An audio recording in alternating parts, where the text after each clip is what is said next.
Hi everybody, I'm Miss Karen at Adams Memorial Library. Thank you very much for joining me for this month's Bake-A-Tale. So Bake-A-Tale is a program where got a recipe, something that you can bake at home, and some books that are connected with the recipe and some crafts that are connected too. And we'll have kits available with the recipe and the materials to make the crafts, and you can come down to the children's room and pick up a kit.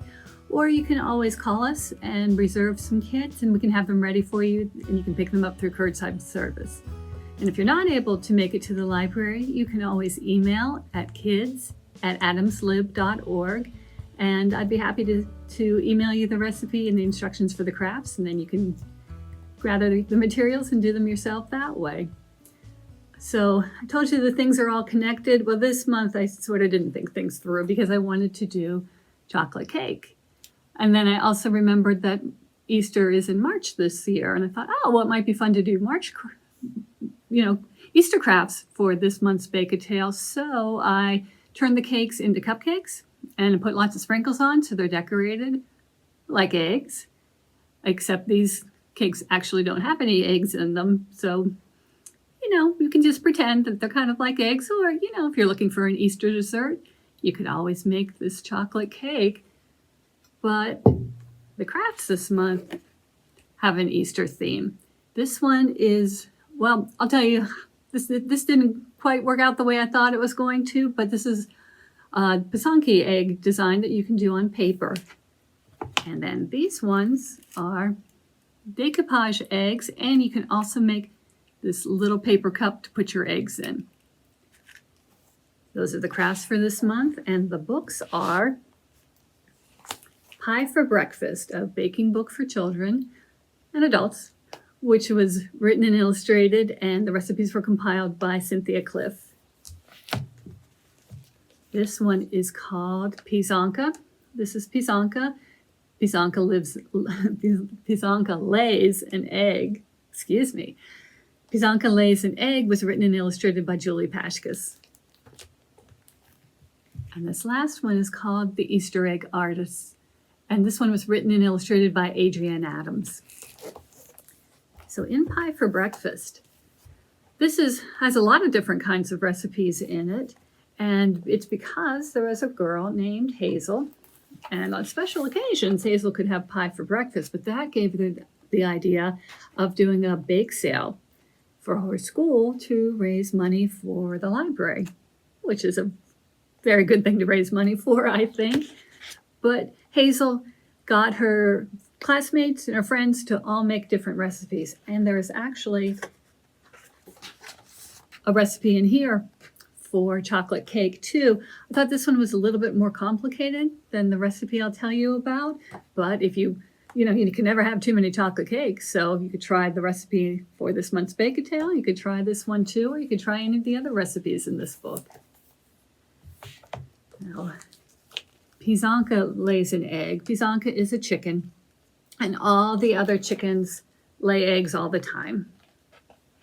They're on their schedule. Maud laid one egg every day.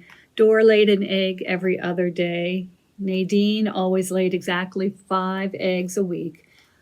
Pysanka, not so much. Pysanka just really likes to look at things and then take her time and think and see all the beautiful things around her. She likes to look at all the colors. She likes to notice things like this cat that has 2 different colored eyes. She likes to see the birds. She likes to see the flowers. She likes to see the morning sky and the night sky. She's doing all that. She doesn't have time to lay an egg. But her friends eventually convince her to at least try. And if you check this book out from the library, you can see what happens when Pysanka tries to lay an egg. And this last one is the Easter egg artists. Maybe you wondered about, how the Easter bunnies decorate the eggs or where they come from. Well, there are abbots and there are abbots, and these abbots are rabbits. And the rabbit abbots make the design on Easter eggs. So if you wondered where they came from, it's from the rabbit abbots. Now, Mr. and Mrs. Abbott have a son named Orson, and they're hoping that Orson will eventually like to decorate eggs too, but they want him to still be young and have fun, and let's see how it goes. We'll see what Orson wants to do. Maybe he'll grow up to be a pilot, maybe something else, but this is how the Abbotts spend their year, what they do, collecting ideas, looking at things, and then they get all ready to be Easter egg artists. And if you check this book out from the library, maybe it'll give you some ideas of how you might like to decorate Easter eggs. But the recipe is actually called Crazy Cake. And this is the very, very, very first thing that I remember making when I was a little girl. I had a book with a recipe for crazy cake in it, and it was called Crazy Cake because there are eggs in it, there's no milk in it, and that just seemed crazy to make an eggless and dairy-free cake.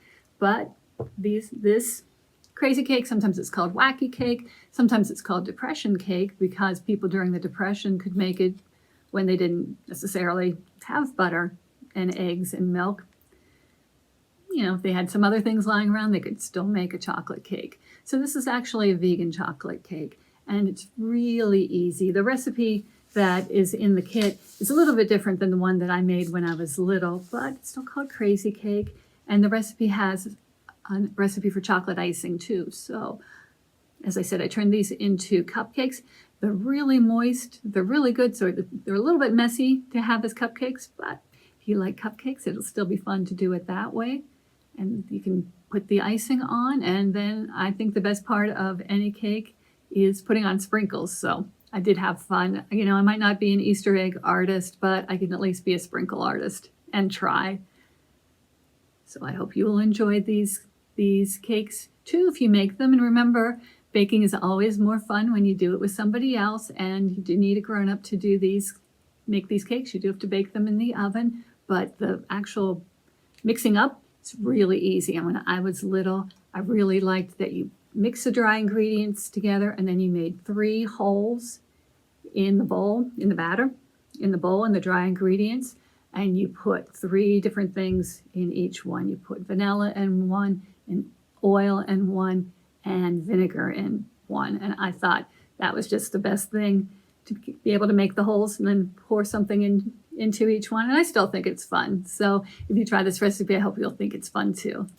The first craft comes from a site called alphamon.com, and it's to make Ukrainian Easter eggs. But instead of making them on an actual egg, you can make the design on paper. So there's going to be a piece of this kind of thick paper. You'll know it when you find it in the kit.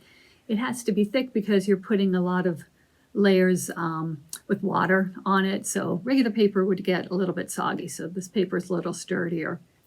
But if you remember the book with Pysanka, the chicken, Pysanka is actually the name for a Ukrainian decorated Easter egg. So one Pysanka, more Pysanki. This design is going to be your opportunity to design your own Easter egg.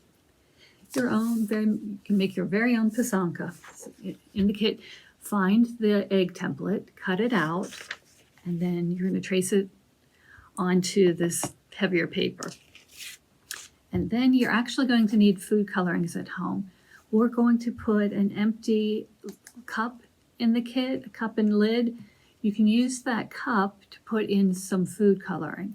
You know, maybe just 10 drops of food coloring, and then add water to it. And that's going to be what you're going to use for your paint. And this one actually started off really well, but when I got the food coloring from the library, it turned out we only had yellow and red food coloring, and I don't know what we did with the blue and the green. I have no idea, but it just had yellow and red. So I did yellow, I did orange, I did red, and then I had to use a little bit of watercolor paint to do green, and that's when it got kind of a little bit muddy, but I just drew around the designs in black because, you know, all Easter eggs are pretty, so sometimes they don't turn out how you like, but that is okay. But how you do this, if you're using the food coloring paint, you start off with the lightest color, so you would start off with yellow. Once you've drawn your egg outline on here, there's going to be a white crayon in the kit. You can draw some white lines on your design. Any place where you draw these white lines, when you put the color on, it's not going to stick because of the wax in the crayon. And unfortunately, these white crayons aren't as waxy as they could be. If you actually have a wax crayon at home, it'll probably work even better, but this will give you the idea of how you can make your own Pysanka. And it also is a little tricky, at least it was for me, because if you're drawing with a white crayon on white paper, it's a little hard to see and remember where you made the white lines. But once you put that yellow food coloring and water on, you're going to be able to tell because that part's going to stay white. So I outlined them in black here, but some of these things I just drew with the white crayon. Once you've made some designs with the white crayon, then there'll be a paintbrush in the kit. So you take your yellow paint water that you've made with the food coloring and color all inside the egg, and then let it dry. And then any parts that you want to stay yellow, you will draw on top of those with the white crayon. And then you'll use another color, and I used orange, mixed some yellow and red together and made it into orange. And then you'll paint the orange all over, and any place that you had the white crayon, the original white crayon plus the white crayon covering the yellow, that won't get colored with the orange. So then you color with the white crayon again. Anything you want to stay orange, you color over it with the crayon. And then you can put red, and then you could put green on. And again, I think if this were a waxier crayon, it might work a little bit better, but I think it looked a lot better with just the food coloring on it, the food coloring and water. It got a little bit muddy after that, but you might just want to try maybe one or two colors, well, 2 or 3 colors, and see how it goes that way. And then when you're all finished, you can, if you want, you can get the wax back off again. There's instructions on how to do that. An adult will need to do that with an iron in case the wax gets too built up. But then you can, if you want, you can cut this out and then you can hang it on the wall for decoration. The other crafts go together, and they're both from Maggie Woodley from Red Ted Art. These little egg cups and then an egg to put in them. To make these little cups, there'll be some green paper in your kit, and you can cut it into smaller sizes. You can actually use one this small if you would like, because you're going to curve it around, and that's what's going to make this cup. If you use a bigger one, it will still work. You'll just have to fold more of it into itself. Because what you do, you start out with the longer side facing you, and then you fold it up 3 times, and that's what makes the base. It's 3 times like this. So 1, 2, 3, and since it's got all those layers of paper, it's pretty solid and it'll stay together. Then you can hold it so the fold is facing toward you, and then you can make cuts. So you're cutting little fringe into the other end, not where the folds are, the opened end. And you can cut them into triangles here because this is supposed to be grass. So your egg is lying in the grass. So cut that however you would like. And then to put it together, you just fold it and you'll put one end on top of, on top of the other one. You'll put one end inside that fold. And you can decide what size you need it to be when you look at the egg. We're going to put some plastic eggs in the kit for you. So you want your egg to just fit inside. So you have to have the paper long enough that it will stay, but not so long that your egg falls straight through.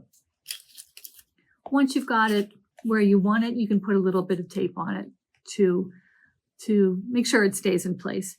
And then in the kit, there's going to be some different kinds of origami paper, and it's double-sided. So you can cut little flowers from it if you would like, or you can draw flowers on here, or bugs, or anything else you think you'd want decorating your grass. and then it's going to be ready to put your eggs in.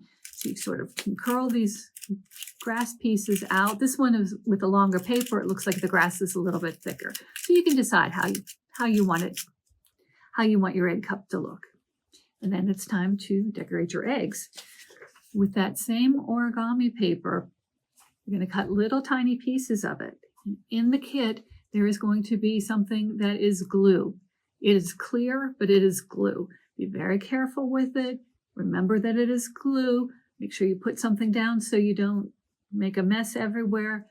Be careful not to spill it because it's glue, because you just don't want to get that anywhere, but it is clear, so it's sometimes a little hard to remember. We're going to write glue on the top, so that'll hopefully remind you.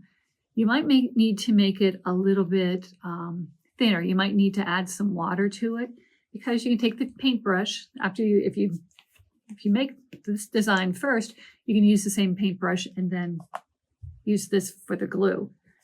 But what you will do is put that glue all over your egg.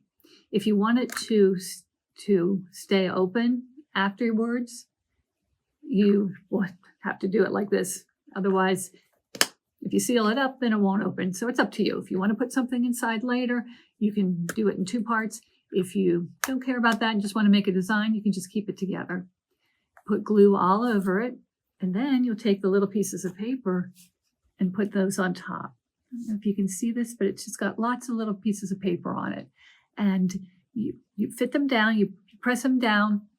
You can press them with your fingers, you can press them down by putting more glue on it, because you need to put more glue on top, and that's what makes them lie flat. You can press them with your fingers, or you can press them down with the paintbrush. And then you can keep adding more pieces and more pieces, because the egg is this curved shape. You might have to do a couple of pieces, a couple of layers. You might have to make the pieces of paper smaller to put them on, and so it's going to curve around and lie flat. And when you're done, you just let it dry, and then it's ready to go in your egg cup and be used as a decoration. Now this one is a little bit fiddly.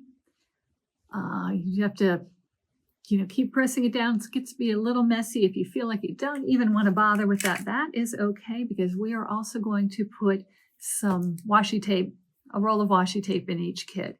And then you can just put that on your egg instead. Cut little pieces, tear little pieces of this. You can cut it in half and have skinnier strips. It's up to you. The washi tape isn't super sticky, which is good, because you can, if you don't like where it is, you can pick it up and move it again. If it doesn't stick at the end, if some pieces are not lying flat, you can put some regular tape on top, which is what I did here. And then you can just decorate it that way. Still a little fiddly, but less messy than doing the glue and the paintbrush and the little pieces of paper, because they do stick to your fingers. They do get everywhere. So you can decide how you would like to do it, or you can just leave them plain and decorate with the eggs that way. It is completely up to you.